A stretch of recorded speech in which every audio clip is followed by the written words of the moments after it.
फरूख हबीब की गुज़िश्ता रोज की press conference को लेकर सोशल मीडिया पर बहुत ज़्यादा डिस्कशन हो रही है, बहुत ज़्यादा सवालात उठा दिए गए हैं, बहुत ज़्यादा पॉइंट्स हैं जिनको हाईलाइट किया जा रहा है कि ऐसे कैसे हो सकता है। फरूख हबीब इमरान खान पर इतने संगीन इल्ज़ामात कैसे लगा सकते हैं। इतने संगीन इल्ज़ामात तो उस्मान डार ने नहीं लगाए, सदाकत अली अब्बासी ने नहीं लगाए, दीगर जो रहनुमा छोड़कर गए उन्होंने इतने संगीन इल्ज़ामात नहीं लगाए। हालांकि फवाद चौधरी जो कि बहुत ही ज़्यादा मतलब परस्त सियासतदान समझे जाते हैं, हर पार्टी में जिस तरफ की हवा होती है उस तरफ को जाते हैं, वो भी जब छोड़कर गए तो उन्होंने भी इमरान खान पर इतने संगीन इल्ज़ामात नहीं लगाए या इस तरह से उन्होंने बातें नहीं की, गुफ्तगू नहीं की जिस तरह से फरूख हबीब की जो है वो चीज़ें सामने आई है। लेकिन एक इंपॉर्टेंट बात है जो मैंने आपके साथ शेयर करनी है, जिस पर बहुत ज़्यादा बात हो रही है सोशल मीडिया पर, वो ज़रा आप एक पिक्चर देखिए, आपको इससे जो है वो अंदाज़ा हो जाएगा। ये पहले आप ज़रा पिक्चर देखिएगा। ये आपको तो आई थिंक उल्टी नज़र आ रही होगी शायद, या पता नहीं सीधी नज़र आ रही, लेकिन मैं आपको पढ़ के बता देता हूँ। हाँ, ये क्या है, ये ARY की खबर है। ARY ने इस खबर को जो है वो ऑन एयर किया हुआ है। ये खबर अब की नहीं है, ये कोई महीना, 1.5 महीना, 2 महीना पहले की खबर है। अच्छा, खबर क्या है कि पेमरा ने इश्तिहारी मफरूर 11 अफराद की मीडिया कवरेज पर पाबंदी लगा दी, और इसमें नाम कौन कौन से हैं? हमाद अजहर है, मुराद सईद है, फरूख हबीब हैं, अली नवाज आवान हैं और दीगर नाम शामिल हैं। इनको पेमरा ने इश्तिहारी और मफरूर होने की वजह से 11 अफराद पर मीडिया कवरेज पर पाबंदी लगा दी है। अब ये तो था इश्तिहारी, ये तो था मफरूर, पेमरा ने इस पर पाबंदी लगा दी थी। ये तो वही शख्स था ना जिस पर गद्दारी के मुकदमा चल रहे थे, जिसने इमारात को जलाया था, जिसने और चीज़ों को नुकसान पहुंचाया था। तो ये तो मफरूर था, इश्तिहारी था, और पेमरा ने इस पर पाबंदी लगा रखी थी कि इसकी मीडिया कवरेज नहीं होगी। ये कैसे हो गया कि ये बंदा ऑल ऑफ सडन टीवी पर आता है, प्रेस कॉन्फ्रेंस इसकी चलती है और सारे चैनल्स उसको ऑन एयर करते हैं। जियो ऑन एयर करता है, ARY चलाता है, समा चलाता है, दुनिया न्यूज़ चलाता है, कैपिटल टीवी चलाता है, पब्लिक न्यूज़ चलाता है, हम न्यूज़, सारे चैनल्स, इवन PTV पर भी ये प्रेस कॉन्फ्रेंस लाइव नशर की जाती है। इसकी वजह क्या है?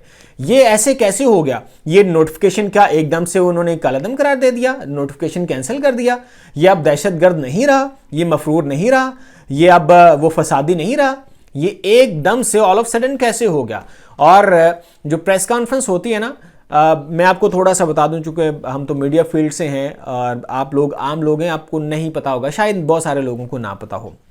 होता क्या है, जब किसी शख्स ने कोई प्रेस कॉन्फ्रेंस करनी होती है, फॉर एग्जांपल फरूख हबीब का ही लगा लें आप, फरूख हबीब ने कोई प्रेस कॉन्फ्रेंस करनी है, तो उसके लिए क्या होता है कि फरूख हबीब की जो टीम होती है, जो सोशल मीडिया टीम होती है, या जो उनके PROs होते हैं, या उनके जो PA होते हैं, पर्सनल असिस्टेंट होते हैं, उनकी जानिब से तमाम मीडिया के जो नुमाइंदगान होते हैं, तमाम चैनल्स के, उनको एक मैसेज किया जाता है या कॉल की जाती है कि यार आज दोपहर को फरूख हबीब 2 बजे फ़लाँ होटल पे प्रेस कॉन्फ्रेंस करेंगे, तो प्लीज़ बराए मेहरबानी आप कवरेज के लिए जो है वो पहुंच जाइएगा, आप अपनी गाड़ी ले जाइए।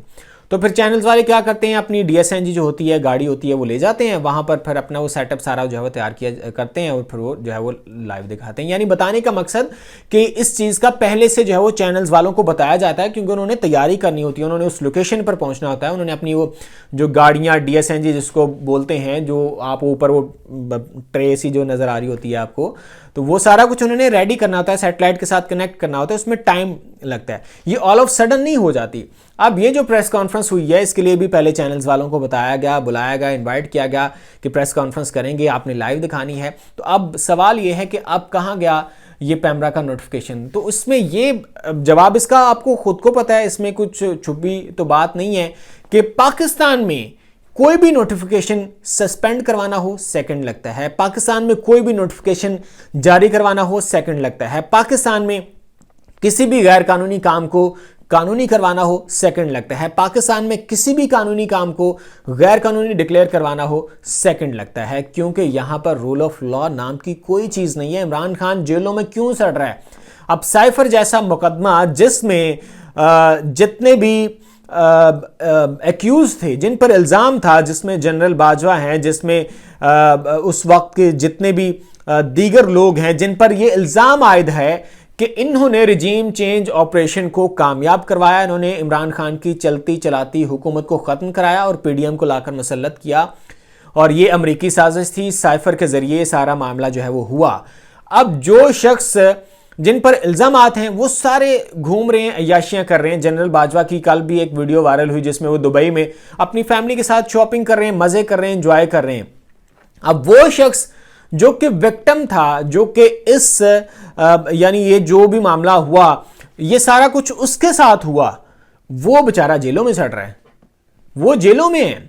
और जिन पर इल्जाम है कि जिन्होंने सारा कुछ किया वो सारे अय्याशियां करें। तो पाकिस्तान में कुछ भी पॉसिबल है, और कुछ भी पॉसिबल करने के लिए ज्यादा टाइम नहीं लगता।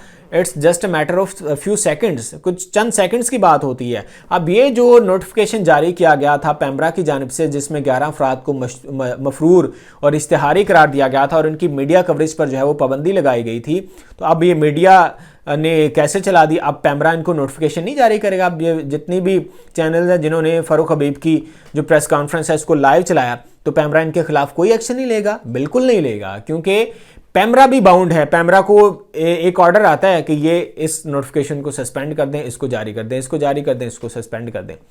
अब उस नोटिफिकेशन की कोई हैसियत नहीं रही। हाँ, बाकी के जो फ़ारूक हबीब को आप निकाल दें, बाकी के जो 10 अफराद हैं वो नोटिफिकेशन उनके लिए स्टिल कायम है। ये भी आप मज़े की बात आप सुन लीजिए। यानी अगर मुराद रास हैं उनका कोई टीवी पर बयान नहीं चल सकता, मुराद सईद हैं उनका कोई टीवी पर बयान नहीं चल सकता, अली नवाज जवान है उनका कोई टीवी पर बयान नहीं चल सकता, उनको किसी प्रोग्राम में इनवाइट नहीं किया जा सकता। तो ये सारा कुछ उनके साथ हो सकता है, वो उनके लिए नोटिफिकेशन अभी भी है। लेकिन चूंकि फ़ारूक हबीब ने प्रेस कॉन्फ्रेंस कर दी है, फ़ारूक हबीब ने अपने वो मान लिया है कि मैंने ये कुछ किया, हाँ जी ये वो सारा कुछ हुआ, तो अब उनके सारे मुकदमात भी ख़त्म हो जाएंगे, अब उनका सारे गुनाह भी धुल जाएंगे, अब वो बिल्कुल पाक और साफ़ हो गए हैं जैसे कोई दूध का धुला होता है। लेकिन बाकी जो लोग हैं वो अभी भी गुनाहगार हैं, वो अभी भी मुजरिम हैं, अभी भी इश्तिहारी हैं, अभी भी मफरूर हैं, अभी भी उनके सरों पर यही वाले जो बादल है वो मंडला रहे हैं, खौफ के ख़तरे जो हैं वो उनको अभी भी कायम है। तो ये पाकिस्तान में सूरत हाल है।